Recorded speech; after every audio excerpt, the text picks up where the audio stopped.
ನಮಸ್ಕಾರ.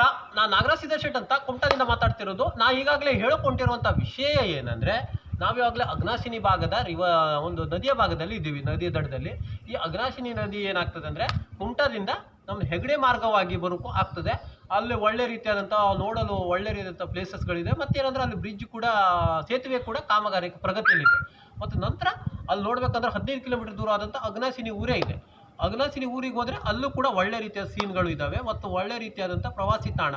ಆದಷ್ಟು ಜನ ಈಗ ಪ್ರವಾಸಿಗರು ಒಳ್ಳೆ ರೀತಿಯಾದಂಥ ಮನಕ್ಕೆ ಮದ ನೀಡುವಂತಹ ಒಂದು ಪ್ರವಾಸಿ ತಾಣ ಆಗಿರೋದ್ರಿಂದ ಈಗ ಅಘನಾಶಿನಿ ನದಿಯು ಕೂಡ ಬಹಳಷ್ಟು ಚಲನಚಿತ್ರಗಳ ಒಂದು ಚಿತ್ರೀಕರಣ ಇಲ್ಲಿ ನಡೆದಿದೆ. ಇಲ್ಲಿ ಏನಂದರೆ, ಒಂದು ಮುತ್ತಿನ ಕತೆ, ಡಾಕ್ಟರ್ ರಾಜ್ಕುಮಾರ್ ಅವರ ನಟ ಸಾರ್ವಭೌಮ ಡಾಕ್ಟರ್ ರಾಜ್ಕುಮಾರ್ ಅಂತ ನಟಿಸಿರುವಂತಹ ಯಾವುದು ಅಂದರೆ ಒಂದು ಮುತ್ತಿನ ಕತೆ, ಈ ಒಂದು ಇದರಲ್ಲೂ ಕೂಡ ನಡೆದಿತ್ತು. ಮತ್ತು ಅದು ಕೂಡ ಏನೋ ನೀರಿನ ಒಳಭಾಗದಿಂದ ಒಳಗೆ ಹೋಗಿ ಆ ಚಿತ್ರೀಕರಣ ಮಾಡಿದ್ರು. ಯಾಕಂದರೆ ಶಂಕರ್ ನಾಗ್ ಅವರ ನಿರ್ದೇಶನದಲ್ಲಿ ಈ ಒಂದು ಚಿತ್ರೀಕರಣ ನಡೆದು ರಾಷ್ಟ್ರ ಒಂದು ಅವಾರ್ಡನ್ನು ಕೂಡ ಇದನ್ನು ಪಡ್ಕೊಂಡಿತ್ತು. ಅದಂತ ಒಂದು ಹೇಳ್ತಾರೆ. ಮತ್ತೇನೆಂದರೆ, ಇಲ್ಲಿ ದೋಣಿ ಎಲ್ಲ ತಾವೆಲ್ಲ ನೋಡೋಕೆ ಇದು ಮಾಡ್ಬೋದು. ಮತ್ತು ಇಲ್ಲಿಂದ ಹೋದರೆ ನಮ್ಮ ಕುಮಟಾ ಟು ಹೆಗಡೆಯಿಂದ ಬಂದರೆ ಮಿರ್ಜಾನಿಗೆ ಇಲ್ಲಿ ಮಾರ್ಗವನ್ನು ಕಲ್ಪಿಸಲಿಕ್ಕೆ ಅಲ್ಲಿ ಏನು ಅಂದರೆ ಬ್ರಿಡ್ಜನ್ನು, ಮೇಲ್ಸೇತುವೆಯನ್ನು ಕಟ್ತಾ ಇದ್ದಾರೆ.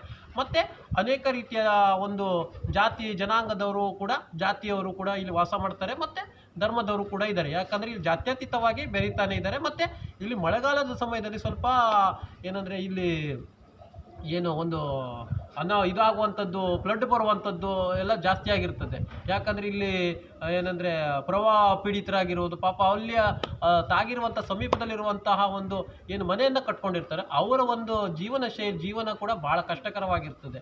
ಆ ಒಂದು ನಿಟ್ಟಿನಲ್ಲಿ ಪ್ರತಿಯೊಂದು ವರ್ಷ ತಾವು ನೋಡ್ತಾ ಇರ್ತೀರ. ಅದಕ್ಕೋಸ್ಕರ ಕೆಂಪು ನೀರು ಬರೋದ್ರಿಂದ ಘಟ್ಟದ ಮೇಲಿಂದ ಇಳ್ಕೊಂಬರ್ತದೆ. ಕೆಂಪು ನೀರು ಘಟ್ಟದ ಮೇಲಿಂದ ಇಳ್ಕೊಬಂದವಾಗ ಅದು ಸ್ವಲ್ಪ ಜೀವನ ಅವರಿಗೆಲ್ಲ ಭಾಳ ಕಷ್ಟಕರ ಆಗ್ತದೆ. ಯಾಕಂದರೆ ಸಣ್ಣ ಪುಟ್ಟ ಮನೆಯನ್ನು ಕಟ್ಕೊಂಡಿರ್ತಾರಲ್ವ, ಅದಕ್ಕೋಸ್ಕರ. ಮತ್ತು ಒಂದು ಒಳ್ಳೆ ನೋಡುವಂಥ ಒಂದು ಪ್ರವಾಸಿ ತಾಣಗಳ ಆಗಿರೋದು ಹಸಿರು ಒಂದು ತಪ್ಪಲಿನಲ್ಲಿ ಈ ಒಂದು ನದಿ ಹರಿಯುತ್ತದೆ. ಮತ್ತೇನೆಂದರೆ, ಇಲ್ಲಿ ಕೂಡ ಮೀನುಗಾರಿಕೆ ಕೂಡ ಅವ್ರದ್ದು ಕೆಲವೊಂದು ಮೀನುಗಾರಿಕೆಯನ್ನು ಕೂಡ ಮಾಡ್ತಾರೆ. ಅವ್ರದ್ದು ಕೂಡ ಜೀವನಕ್ಕೋಸ್ಕರ ಮೀನುಗಾರಿಕೆಯನ್ನು ಮಾಡೋರಿದ್ದಾರೆ. ಮತ್ತೇನೆಂದರೆ, ಇಲ್ಲಿ ನೋಡುವಂಥದ್ದು ಒಳ್ಳೆ ಪ್ಲೇಸಸ್ಗಳಿದೆ. ಮತ್ತು ಔಷಧಿ ಸಸ್ಯಗಳಾಗಿರ್ಬೋದು.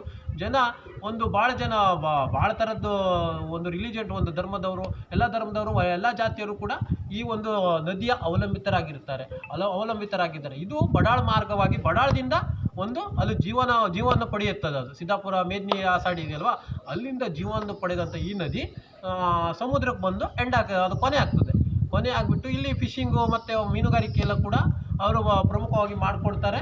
ಮತ್ತೇನಂದರೆ, ಇಲ್ಲಿ ಅದರ ತಾಕೊಂಡು ಮಿರ್ಜಾನ್ ಕೋಟೆ ಇದೆ. ಮಿರ್ಜಾನ್ ಕೋಟೆಯು ಕೂಡ ಭಾಳ ಪ್ರವಾಸಿಗ ತಾಣ. ತಮಗೆ ಗೊತ್ತಿದೆ, ಅದು ನೆಕ್ಸ್ಟ್ ಟ್ರಿಪ್ನಲ್ಲಿ ನಾವು ವಿಶ್ಲೇಷಣೆ ಬೇಕಾದ್ರೆ ಮಾಡ್ಬೋದು. ಆದರೆ ಇಲ್ಲಿ ಈಗ ನಾವು ಹೆಗಡೆ ಮಾರ್ಗವಾಗಿ ಕುಮಟಾದಿಂದ 5 ಕಿಲೋಮೀಟರ್ ಆಗ್ತದೆ. ಅದು ನೋಡೋದಕ್ಕೆ ಭಾಳ ಒಳ್ಳೆಯದು, ಮುದ ನೀಡುವಂತಹ, ಮತ್ತು ವಾತಾವರಣ ಕೂಡ ತಂಪು ವಾತಾವರಣ, ಮತ್ತು ಆಮ್ಲಜನಕ ಕೂಡ ತಂಪಾದ ಆಮ್ಲಜನಕ ಮತ್ತು ಉತ್ತಮ ಆಮ್ಲಜನಕವನ್ನು ಕೂಡ ಇಲ್ಲಿ ಸಿಗ್ತದೆ. ಯಾಕಂದರೆ ಆದಷ್ಟು ಒಂದು ಪ್ರವಾಸಿಗರು ಇಲ್ಲಿ ಒಂದು ಪ್ರವಾಸಿ ತಾಣವನ್ನು ನೋಡ್ಬೋದು. ಈ ನಮ್ಮ ಉತ್ತರ ಕನ್ನಡ ಜಿಲ್ಲೆ ಏನಿದೆ, ಪ್ರವಾಸಿ ತಾಣಗಳ ಒಂದು ಗೂಡು. ಎಲ್ಲೂ ಹೋದರೂ ಕೂಡ ಪ್ರವಾಸಿ ತಾಣಗಳೇ. ಈಗ ಕೆಲವೊಂದು ಕಡೆ ಏನಾಗಿದೆ ಅಂದರೆ, ನಮ್ಮದು ಬಹಳ ಪ್ರವಾಸಿ ತಾಣಗಳಿದ್ದಾವೆ ಇಲ್ಲಿ, ಅದು ಎಲೆಮರೆಕಾಯಿಗಳಾಗಿದ್ದಾವೆ. ನಮ್ಮದು ಒಂದು ಏನು, ಇದು ಅಘನಾಶಿನಿ ಸೇತುವೆ ಎಲ್ಲರಿಗೂ ಅಘನಾಶಿನಿ ಇದು ಏನು ನದಿ ಎಲ್ಲರಿಗೂ ಗೊತ್ತಿರುವಂಥದ್ದೇ. ಯಾಕಂದರೆ ದೊಡ್ಡ ಮಾತಾಡು ಮಲ್ಲಿಗೆ, ನಮ್ಮ ವಿಷ್ಣುವರ್ಧನ್ ಅವರು ಕೂಡ ಇಲ್ಲಿ ಚಿತ್ರೀಕರಣ ಮಾಡಿ ಒಳ್ಳೆ ರೀತಿಯಲ್ಲಿ ಹಿಟ್ಟಾಗಿತ್ತು.